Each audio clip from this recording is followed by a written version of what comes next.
vamos estar falando sobre pensando como servos de Jesus. E nós vamos basear nesse texto de 1 Coríntios, no capítulo 12, capítulo 2, do verso 15 ao 16, como o texto ênfase aqui, ou o principal do contexto. Mas nós vamos ler todo o capítulo 2 no decorrer do nosso raciocínio. Eu gostaria de ler esse texto e orarmos para que o Espírito Santo fale poderosamente aos nossos corações. Amém? Diz assim o texto: mas quem é espiritual discerne todas as coisas e ele mesmo por ninguém é discernido. Pois quem conheceu a mente do Senhor para que possa instruí-lo? Nós, porém, temos a mente de Cristo. Amém? Curve a sua cabeça, eleve o seu pensamento ao Senhor, peça para que Deus infunda no teu coração fé, sabedoria na sua mente, para que você retenha aquilo que o Espírito Santo deseja falar ao teu coração. Pai Santo, em nome de Jesus Cristo, nós, como igreja, nos achegamos diante de Ti agora, não mais para Te louvar, Senhor, mas para Te ouvir. Para sermos ministrados, ó Deus, através da Tua bondade e da Tua graça sobre a nossa vida. Dá entendimento, dá compreensão da Tua santa palavra à Tua amada igreja nesta noite. Faz a obra que Tu desejas fazer em cada um de nós. Nós lhe damos liberdade para isso, Senhor. Oramos assim no nome de Jesus. Amém. Amém, irmãos? Para pensarmos como servos de Cristo, nós precisamos pensar em Cristo. Porque é Cristo quem vem nos ensinar como servir a Deus, como ser um bom servo de Jesus, como pensar e agir como Deus gostaríamos que agíssemos. Então, por isso, nós escolhemos esse texto de 1 Coríntios no capítulo 2, porque ele vai nos ensinar como procedermos e como caminharmos nessa vida, sendo bons servos do nosso Senhor Jesus Cristo, e pensando como Deus pensa, amém? Vendo como Deus vê, sentindo e percebendo e discernindo as coisas como Deus o faz. Faça importante elucidar que pensar como Cristo, ter a mente espiritual, é pensar a parte desse mundo. É ter uma mente que transcende esse mundo. O mundo tem uma maneira e um viés de pensamento que é reconhecido por todos nós. Você, desde criança, aprende nas escolas o quê? A partir da nota que você recebe. Então, você passa pelas provas, você recebe uma nota, uma avaliação, e ali você vai ver se foi bem ou mal, mas existe em meio à classe uma certa disputa nesse sentido. Não existe. Não há? Os alunos melhores, os piores, etc., os medianos. E o próprio professor acaba fazendo isso e até a formatação da sala e do ambiente da sala muda. Por exemplo, quem tira menos nota senta onde? Vamos lá. Quem tira menos nota senta onde? No fundo. Quer ficar distante daquele negócio. Dos nerds. Os nerds sentam onde? Os nerds, olha, já é estigmatizada. Tudo na frente, né? E é tudo míope, porque não usa. É brincadeira, gente. Mas quem gosta de estudar, vem para frente. E tem uma galera que fica ali, flutuando. Tira uma nota boa, mas depois dá uma oscilada, já está mais perto do fundo, vem aqui. Não é assim que funciona, os pedagogos aqui presentes? Eu, como fui aluno, eu sei. Eu ficava no meio, oscilando para lá e para cá. Era fases. Bem-aventurado aquele que gosta de estudar, louvado seja Deus, porque traz muito benefício para a nossa vida. É preciso preparar-se bem para essa vida. Amém, irmãos? Louvado seja Deus. O primeiro ponto que nós precisamos aprender é que esse texto vai falar sobre dependência de Deus. Se você quiser pensar como Cristo pensava, se você quiser ter a mente de Cristo, pensar como um bom servo de Jesus Cristo, você precisa aprender a exercitar a dependência de Deus. Aleluia? O Walter falou isso aqui na hora da oferta. É de fundamental importância que você faça isso. Eu aqui fiz um parágrafo simples para tentar identificar o que é dependência, porque ela não vem sozinha, ela vem acompanhada. Então eu penso que a humildade, a simplicidade, o reconhecimento da nossa fraqueza, promovem a mente de Cristo. Perceba que é uma ação conjunta, ser humilde, ser simples e reconhecer que eu sou frágil. Quando eu tenho essa compreensão de mim mesmo, esse entendimento da minha própria vida, do meu próprio ser, a minha mente começa a mudar, porque eu percebo que eu não vou a lugar nenhum a partir dela mesma. E isso é testificado na palavra de Deus, a partir da boca de Jesus, em João 15. Ele vai dizer que sem Ele nós não podemos fazer coisa alguma, e é um fato, porque a nossa mente acaba sendo capturada pelo sistema desse mundo, quer queiramos, quer não. Todos nós vamos enviesar os nossos pensamentos e o nosso estilo de vida de acordo com aquela fonte que nos influencia, aquele meio que exerce influência sobre nós. Dá para entender isso? Então é muito importante que você entenda que há de ter humildade, simplicidade, reconhecimento da nossa fragilidade, que isso vai promover a mente de Cristo em nós. É daí que advém a revelação dos mistérios de Deus a nós. Quando Deus encontra esse conjunto de valores, de estado de ser, atuando dentro da sua vida, no seu cotidiano, Ele começa a se revelar a você. É terra boa, é gente que vai receber a revelação e vai fazer isso florir, acontecer, frutificar, aleluia, irmão? É terra para receber a boa semente de Deus, louvado seja Deus. Nós vamos encontrar essas afirmações em 1 Coríntios 2, de 1 a 6. Vamos ler o texto em nome de Jesus. Vai dizer assim: eu mesmo, irmãos, quando estive entre vocês, não fui com discurso eloquente. É Paulo falando. Nem com muita sabedoria para lhes proclamar o mistério de Deus.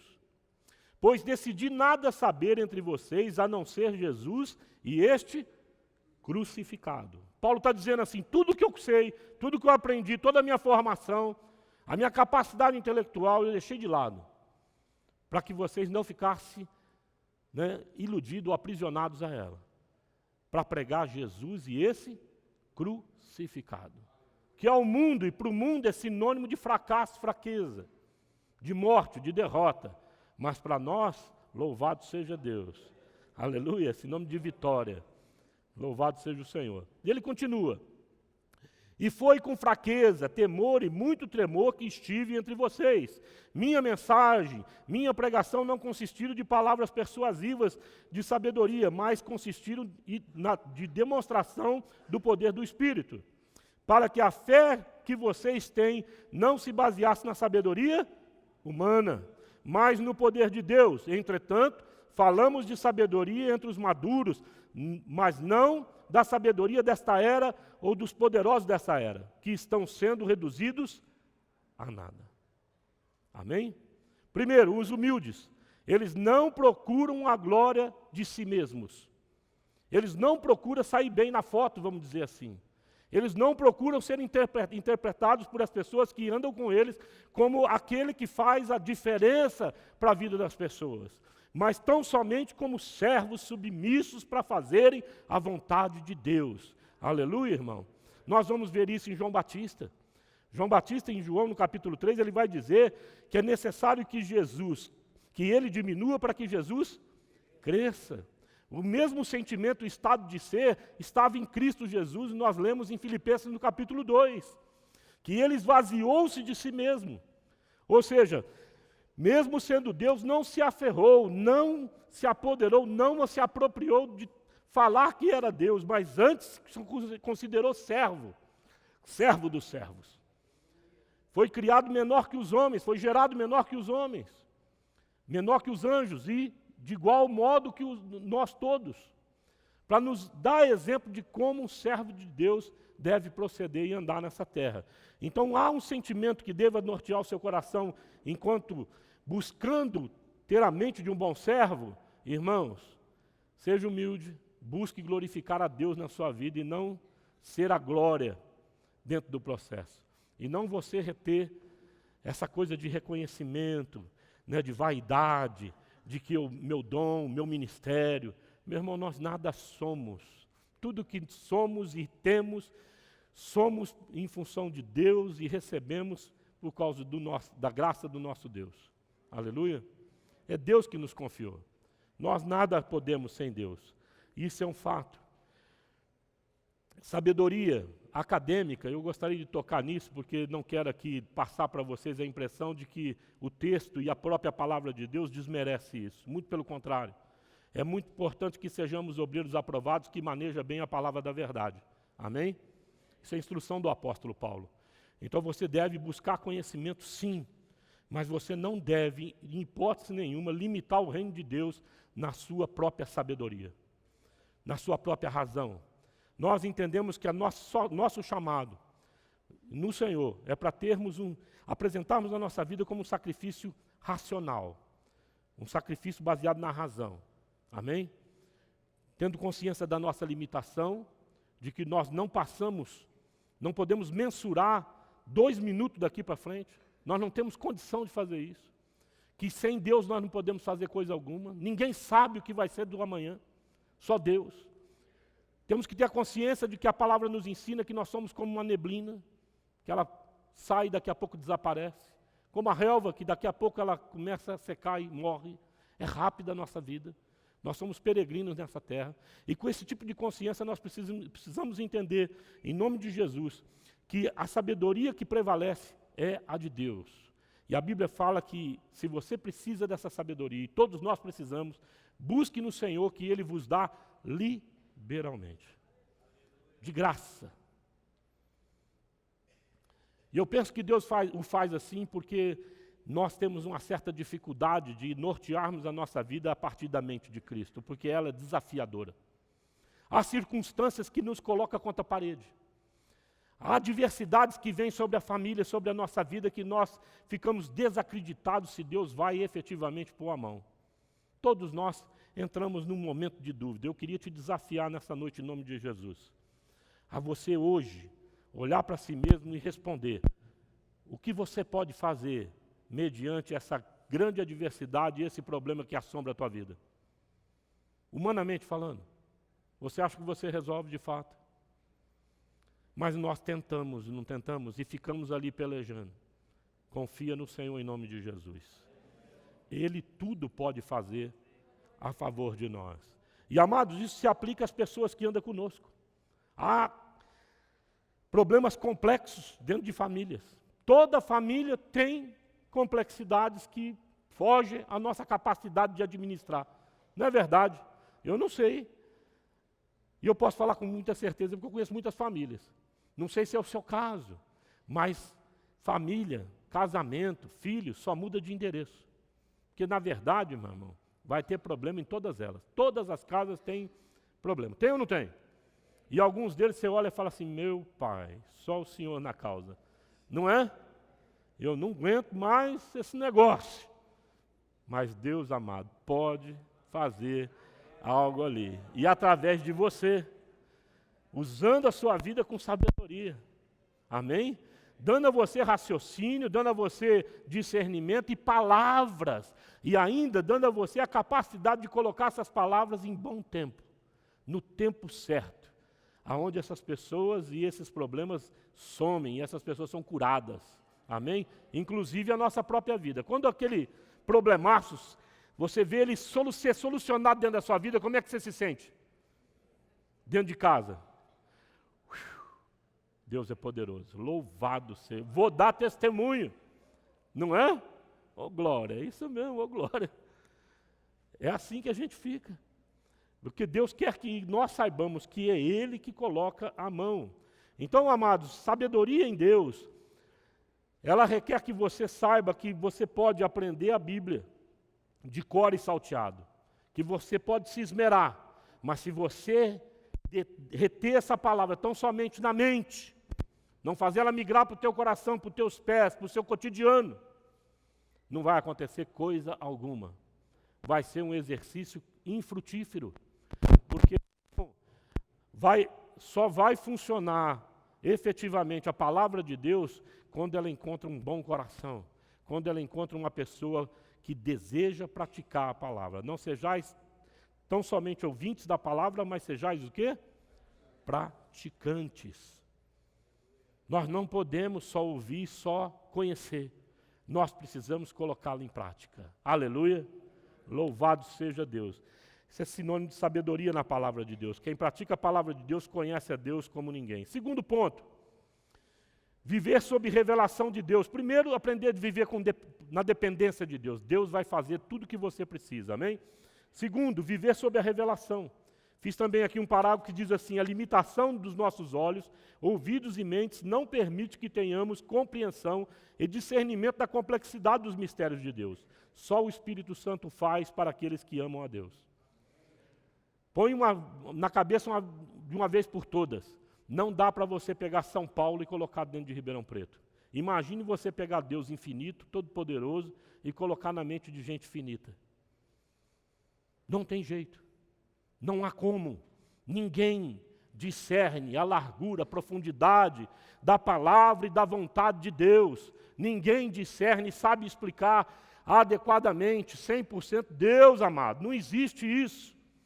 Nós andamos com Deus pela fé. Amém? E Ele existe, Ele é vivo, Ele está aqui presente, louvado seja Deus. Mas nós cremos, isso é fé. Não dá para explicar isso com razão. Nós vamos ler na palavra, vamos ter muitos testemunhos, muitos sinais históricos, mas há um momento na fé que você tem que pular no escuro. É um salto do Kierkegaard, vai lá no abismo e pula, porque Deus vai te segurar. Deus está lá contigo em nome de Jesus Cristo. A vida é isso, amado. A chamada de Jesus para os apóstolos é a mesma hoje para nós. Vem, eu vou te transformar em pescadores de homens. Não se preocupa com a família, não se preocupa com o sustento. Vem, o resto Deus faz. E Jesus fala com autoridade. Busca primeiro o reino dos céus e as demais coisas lhe serão. É o mesmo chamado. Então Deus nos desafia a andar debaixo dessa revelação diária. Enquanto eu venho, eu ando com Ele, Ele vai se revelando a mim e a você. Amém? Diz assim o texto a partir do 7 até o verso 11. Pelo contrário, falamos da sabedoria de Deus, do mistério que estava oculto, o qual Deus pré-ordenou antes do princípio das eras, para a nossa glória. Nenhum dos poderosos dessa era entendeu, pois, se o tivesse entendido, não teriam crucificado o Senhor da glória. Todavia, como está escrito, olho nenhum viu, ouvido nenhum ouviu, mente nenhuma imaginou o que Deus preparou para aqueles que o amam. Verso 10. Mas Deus o revelou a nós por meio do Espírito. O Espírito sonda todas as coisas, até mesmo as coisas mais profundas de Deus.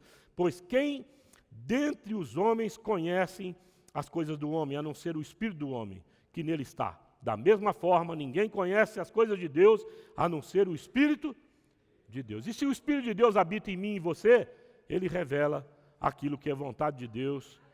Ele revela tudo aquilo que Deus deseja que saibamos. Louvado seja o Senhor. Viver sob revelação, amados, de Deus requer ouvir o direcionamento da parte do Espírito Santo. E isso é uma construção. Ninguém consegue, em hipótese nenhuma, discernir a Deus de bate-pronto. Ou numa ou outra caminhada. É preciso ter uma caminhada constante, diária com o Espírito Santo. Diária com o Papai do Céu.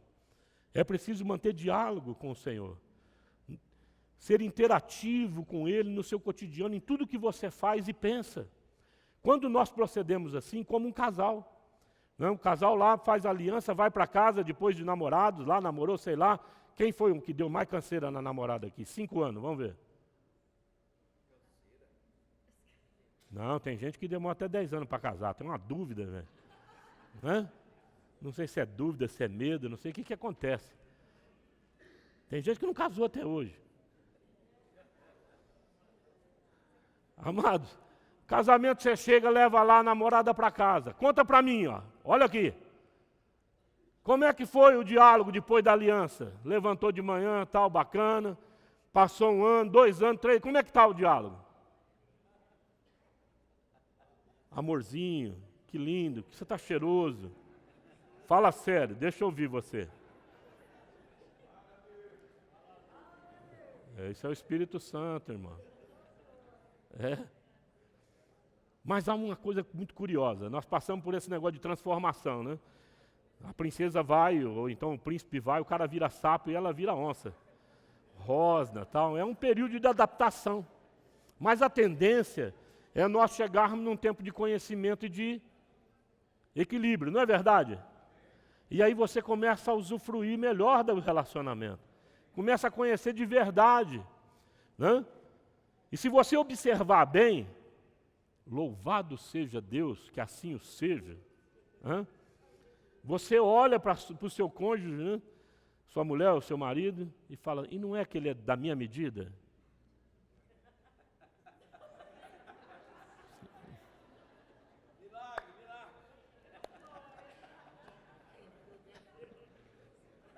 Ninguém, quem está nos visitando, tapa os ouvidos, que é tudo palhaçada isso aí.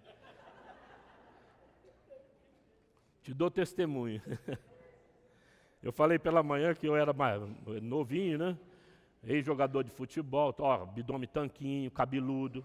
Eu fazia até escova no cabelo.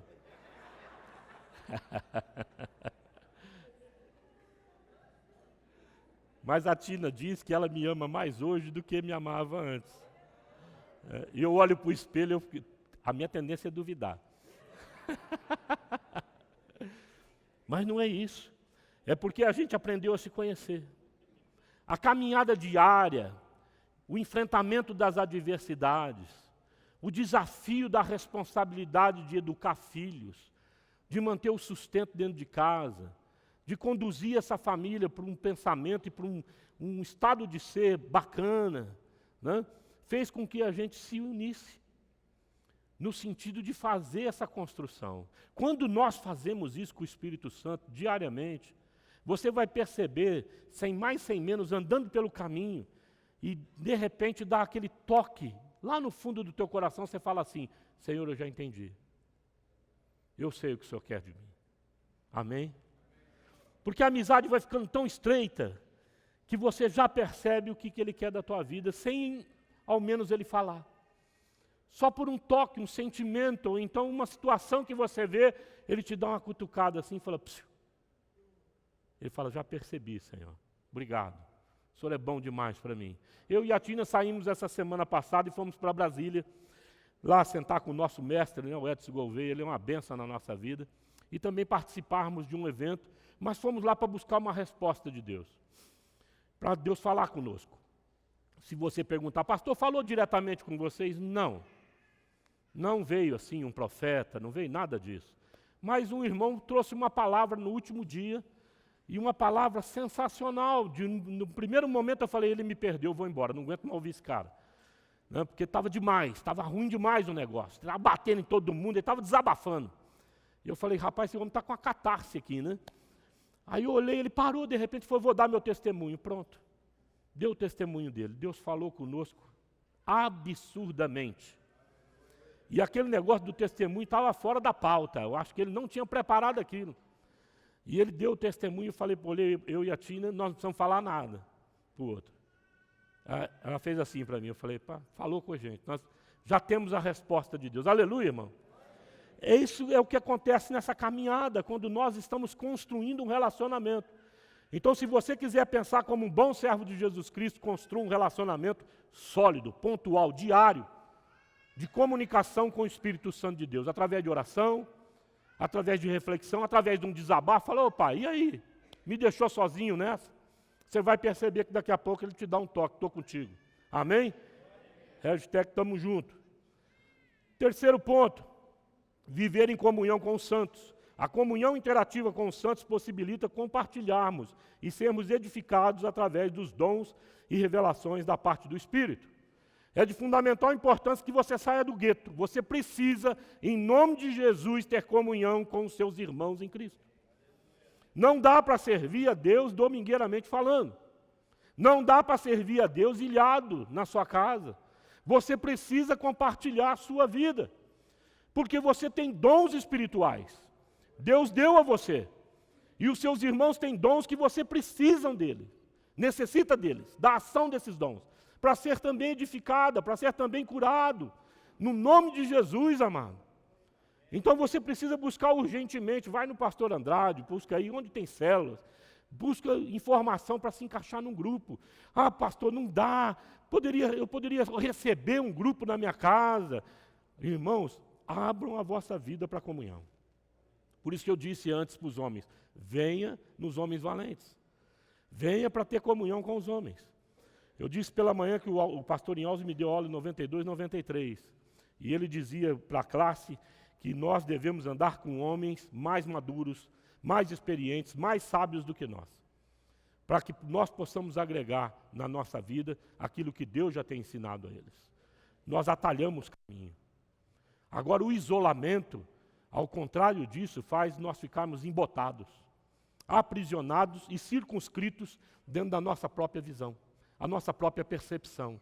E, amado, eu fico olhando para os meus filhos, se eles fossem criados segundo a minha própria percepção, eu teria sequelado a minha família e os meus filhos, e a minha própria esposa, porque eu não sirvo de exemplo primeiro para eles. O exemplo primeiro para os meus filhos é Jesus Cristo de Nazaré.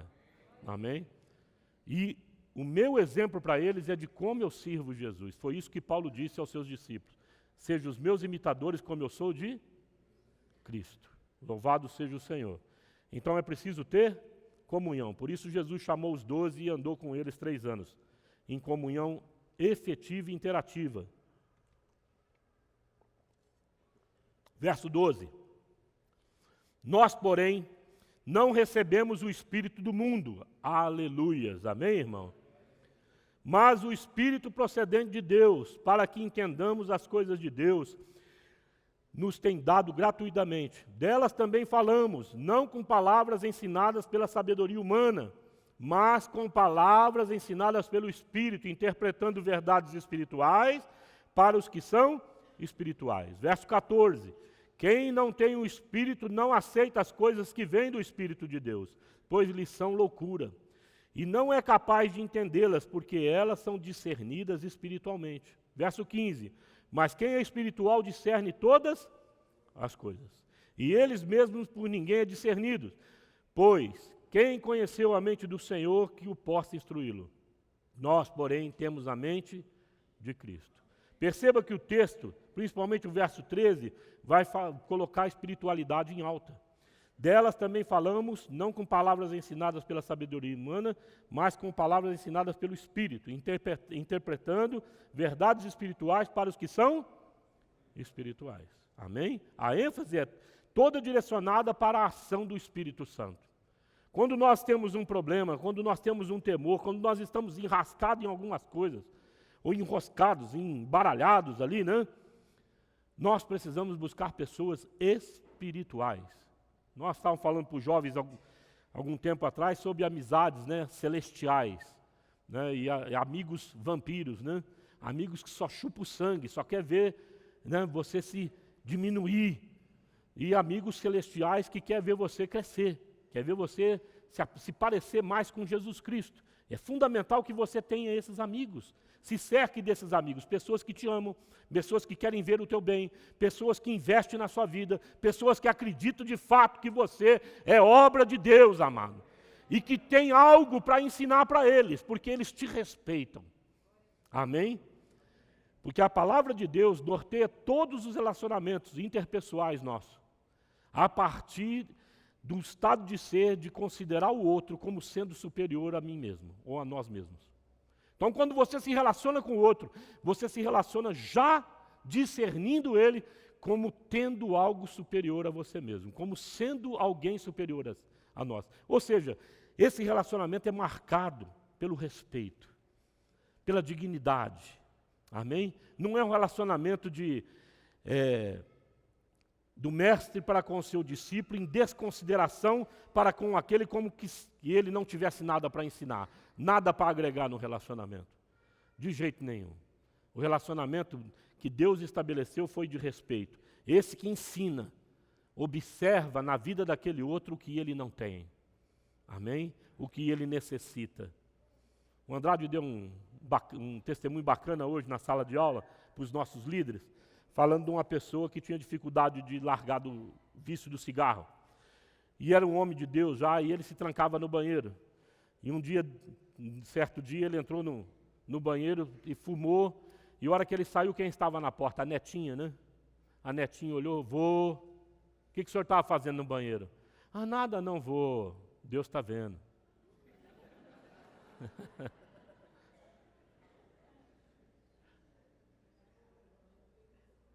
Me faz lembrar Jesus quando os discípulos estavam discutindo quem era o maior entre eles. Não, eu que vou sentar de um lado? Não, quem que vai ser? Eu vou ser o líder. E Jesus pega uma criança, coloca no meio deles. Fala assim para ele: se vocês não se tornarem como essa criança, vocês não vão entrar no reino. Até as crianças têm algo de muito importante para nos ensinar. Humildade, simplicidade, coração que... Meu irmão, você dá um tapa na bundinha dele hoje, corrigindo ele, e ele daqui a pouco volta com aquele olhinho assim: ô pai, me perdoa, pai. E já vem querer sentar no colo, se aninhar no colo do pai ou da mãe. Sem nenhum rancor. Agora você fala mais duro com um adulto: ô rapaz, o que você está arrumando? Ele fala: vixe, o pastor está pensando que é o quê? Eu vou sair dessa igreja. Miserável, não sei o quê. E já sai praguejando, não é? Nosso coração fica meio perverso nesse negócio. Meu irmão, nós precisamos, em nome de Jesus, aprender que o Espírito Santo está construindo em mim e você verdades espirituais através do nosso relacionamento mútuo, de cuidado de uns para com os outros. Amém? Nesse sentido, eu queria levar você a reforçar esses princípios. Dependa de Deus. Amém? Vá para casa hoje, converse com seu marido, converse com sua família. Vamos depender de Deus em todas as coisas? Vamos. Vamos começar por onde? No dízimo e na oferta. Glória a Deus, saiu frouxo agora. É uma das áreas que nós temos dificuldade. Tinha um irmão há muitos anos que congregava conosco, ele falava que o homem com dinheiro no bolso muda o andar. Anda com o peito estufado, murcha a barriga. Um homem duro, ó. Dinheiro muda até o jeito do cara andar. Né? Amados, nós precisamos mandar isso fora da nossa vida, em nome de Jesus. O que tem que mudar o seu jeito de andar é a sua dignidade em Cristo Jesus, é o seu chamado, é a sua identidade em Cristo, amado. Louvado seja Deus. Viver sob a revelação de Deus, como nós já dissemos, e manter uma comunhão com os santos, ativa e interativamente falando. Este ambiente, estado de ser na igreja, propicia o agir poderoso do Espírito. A igreja primitiva fortalecia muito, enfatizava bastante a ação do Espírito Santo de Deus. Eu gostaria de falar para vocês algumas ações da parte do Espírito Santo. Primeiro, o Espírito é o selo de que pertencemos ao Senhor. Amém? Ora, é Deus que faz que nós e vocês permaneçamos firmes em Cristo. Ele nos ungiu, nos selou como sua propriedade e pôs o seu Espírito em nossos corações como garantia do que está por vir. Jesus vai voltar, louvado seja Deus. E quando nós se achegarmos na presença de Deus, Ele vai falar assim: são meus discípulos, é a minha igreja. Amém? Amados, um selo é como uma aliança que você faz com a sua esposa, a mulher da sua juventude. Por isso que Deus fala que abomina o divórcio. Nós precisamos entender que isso é para o resto da vida. A aliança que temos com Cristo é por toda a eternidade, amado. Por toda a eternidade. Aqueles que se achegam a Jesus, Ele jamais abre mão deles. Jamais. Ainda que nós sejamos infiéis, diz a palavra, Ele continua fiel. Ele mantém a aliança dele. Glória a Deus por isso. Amém? Louvado seja o Senhor. Segundo, somos ministros da nova aliança no Espírito Santo. Ele nos capacitou para sermos ministros de uma nova aliança. Não da letra, não é do academicismo, não é da decoreba, é da prática da palavra, amados. Não da letra, mas do Espírito, pois a letra mata, mas o Espírito vivifica. Isso é o adorador, é o homem que adora e vive a Deus no seu íntimo, que se oferece a Deus como sacrifício para servir o seu próximo, no melhor dele, no melhor daquilo que ele tem. Nós servimos o nosso próximo assim, louvado seja Deus. Ele, Deus, a Bíblia fala, nos capacita através do Espírito Santo. É o Espírito Santo que nos direciona para fazermos com que essa aliança seja uma aliança não pesada, não frustrante, mas uma aliança que renova a esperança, que nos dá esperança. É uma aliança que tira o fardo pesado e coloca o fardo de Cristo, o fardo leve. Amém? Louvado seja Deus por isso. Terceiro, Recebemos dons espirituais da parte do Espírito Santo. Diz 1 Coríntios 12, 11, todas essas coisas, porém, são realizadas pelo mesmo e único Espírito. E ele as distribuiu individualmente a cada um conforme quer, conforme lhe apraz. Ou seja, Deus olhou para você e falou, vou dar esse dom para esse homem, para esse servo, para essa serva, porque ele sabe do que nós precisamos. Você reconhece o dom espiritual que Deus te deu? Levanta a tua mão aí. Poucas pessoas levantaram as mãos, hein? Tem um curso aqui que nós vamos fazer agora no segundo semestre, chamado Curso Forma, para você identificar o dom que Deus tem te dado. Amém?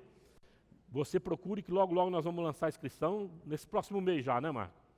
Vamos lançar a inscrição, você participe, descubra, busque conhecer, entender o dom que você tem. Amém? Todo aquele que confessou Jesus, passou pelas águas, amado, recebe um dom de Deus. Louvado seja o Senhor. Todos que confessamos Jesus como Senhor e Salvador, nos batizando, fazendo uma aliança com Ele, Papai do Céu capacita com dom espiritual. É aquilo que Deus quer que você faça. Amém? Temos que diferenciar aqui algumas coisas.